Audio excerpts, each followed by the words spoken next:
Wait a second, is it really true that Paul McCartney didn't play bass on all the Beatles tunes? Is it really true that my entire life I've been thinking that certain amazing songs by the Beatles wasn't Paul McCartney? This is fucking crazy. I can't believe this. We have to break this down. Paul McCartney is known as one of the most influential and melodic bass players of all time. I have created a lot of content trying to show the world about his contributions, but the other Beatles greats, John Lennon and George Harrison, apparently played bass on these 10 songs we'll break down in the video. At times it seems like Paul didn't play bass because he was playing piano, or within sessions there was something that was overdubbed, and there's even some mystery within certain tunes. Are you ready? Let's go. Alright, the first tune we're going to look at today is Back in the USSR is the title track off the legendary White Album.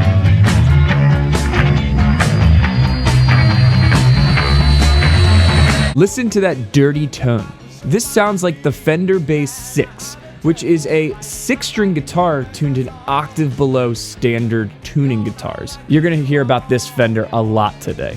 It was said 5 takes were recorded of the basic track, featuring McCartney on drums, George on guitar, and John on that Fender Bass 6. There's sources that say during the overdubbing on the song, McCartney and Harrison also contributed bass parts. Ringo actually wasn't on this tune since he apparently was pissed at Paul and walked out with the intention of quitting. So it looks like this was just a huge collaboration on bass. We can't really pinpoint who is where. Let me know if you have any other insight. Staying on the White Album, the next tune we have is Paul was busy playing acoustic guitar and singing on this one. As I said, you're going to notice how he gives up a lot of the bass duties when he tends to take lead on another instrument. It was credited John Lennon was on the 6-string bass, and he was also switching off playing harmonica.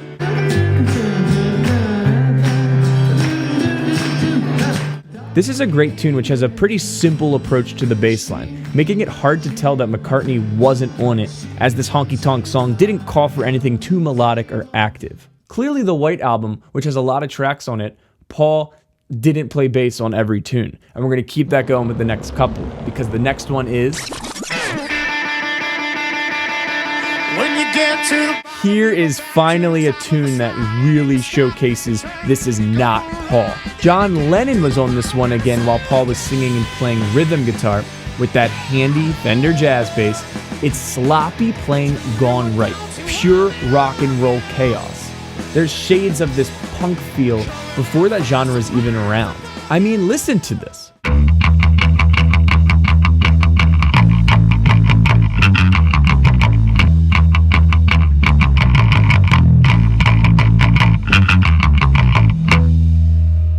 But it freaking works for this song. It rocks. As much as I've gone my whole life listening to this song, I never really realized that sloppy bass playing until I heard it isolated. Definitely Lennon on this one. I think this is the first time in this list that we can tell it wasn't Paul. I still didn't know that though. All right, more White Album. Let's keep it going. The next one was for Honey Pie. This time it was George Harrison's turn to give that Fender 6 a whirl. The song is a direct homage to British music hall style. There are clarinets and saxophone, which contribute to that old-timer sound. Being an old-timer tune, this is another simple bass line that would be tough to know who played it.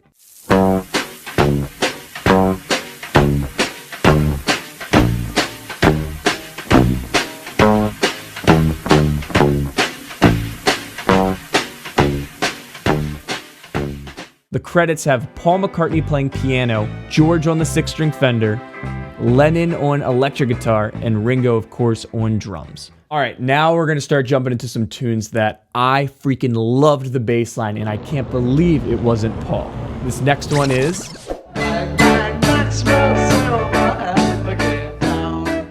George Harrison takes the bass on a few songs on this album you would never know.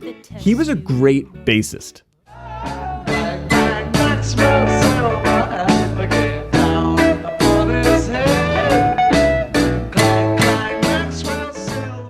This time, the bass line has a lot of Paul elements. It's melodic, has some sick fills.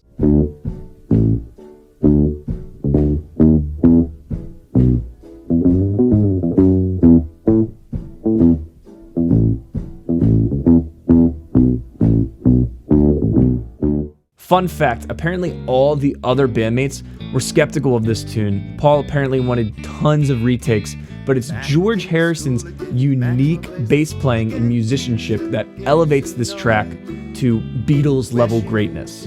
In addition to his guitar leads, he lays down this bouncy line on that Fender 6, and it's amazingly melodic and supportive as he channels his inner Paul. And yet another Abbey Road shocker, another one of my favorite bass lines, apparently isn't Paul. And it is... Oh, darling, please believe. I was just as shocked to hear Oh Darling off of Abbey Road was George, even more than Maxwell. There's an amazing use of chords in addition to great fills, tasty transitions that connects this progression, an amazing song.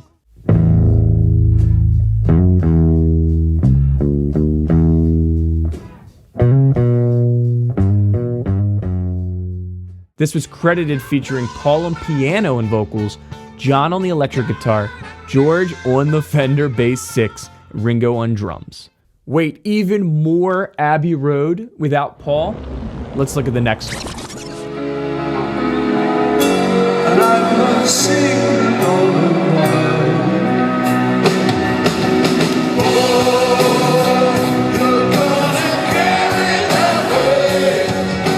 This is a big part of the iconic Abbey Road medley. Paul McCartney takes the lead on this one while playing piano. George yet again is on that Fender 6. Apparently all the takes before overdubs were without Lennon as he was recovering from a car crash. There's some really melodic and tasty fills amidst this tune.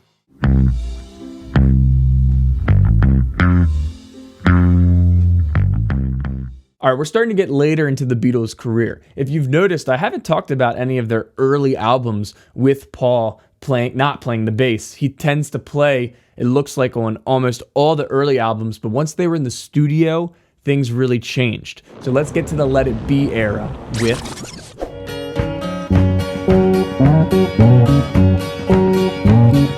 Two of Us. This ballad from Let It Be gets its unique character from a bass line that's not played on bass at all. George plays a really cool low register counter melody on his Telecaster. This being the low register of the tune, this line is a perfect example of Harrison's gift for developing parts that would become crucial hooks to the song. We'll consider it acting as the bass. It also easily adapts to bass guitar if you play it in the higher register. I've seen tons of covers, tons of people play this, and they tend to play the bass in the higher register. We're going to keep working our way through the Let It Be era. The next song Paul didn't play on is...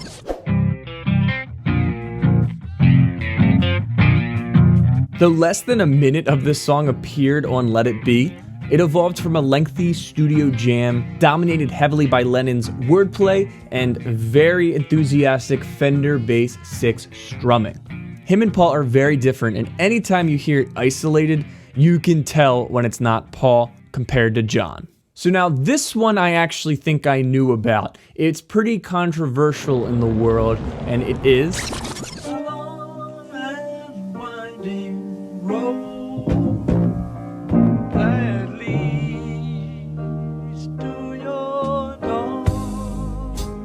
Paul took the lead and piano on this one, and this bass line gets a lot of hate. Lennon was on the 6-string Fender bass, Harrison was on guitar, and of course Ringo on drums.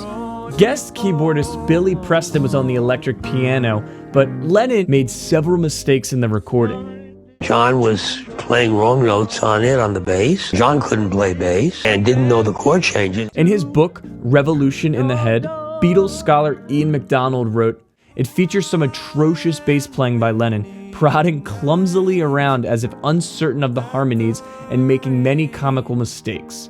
Lennon's crude bass playing on the long and winding road, though largely accidental, amounts to sabotage when presented as finished work." You open your ear up, you can tell, but it's still a great song.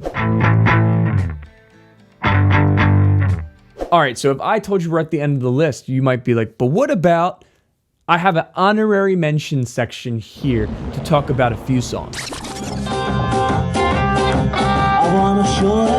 I've seen a lot of people say that Paul didn't play Old Brown Shoe. From the book, The Complete Beatles Recording Sessions, taken from the original studio log entries, it says Paul played bass on Old Brown Shoe with George on lead guitar doubling the bass line, which had been overdubbed after Paul played piano on the basic track. I could have put this on the list, but the source felt valid with the original logs, and the doubling of bass doesn't mean that Paul didn't play it. And another mystery tune that I think recently has been confirmed is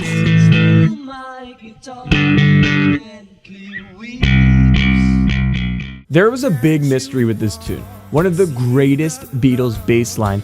It was confusing. It has Paul's melodic approach, but it also has this chunky and dirty tone of the Fender 6 that something like Lennon would often play.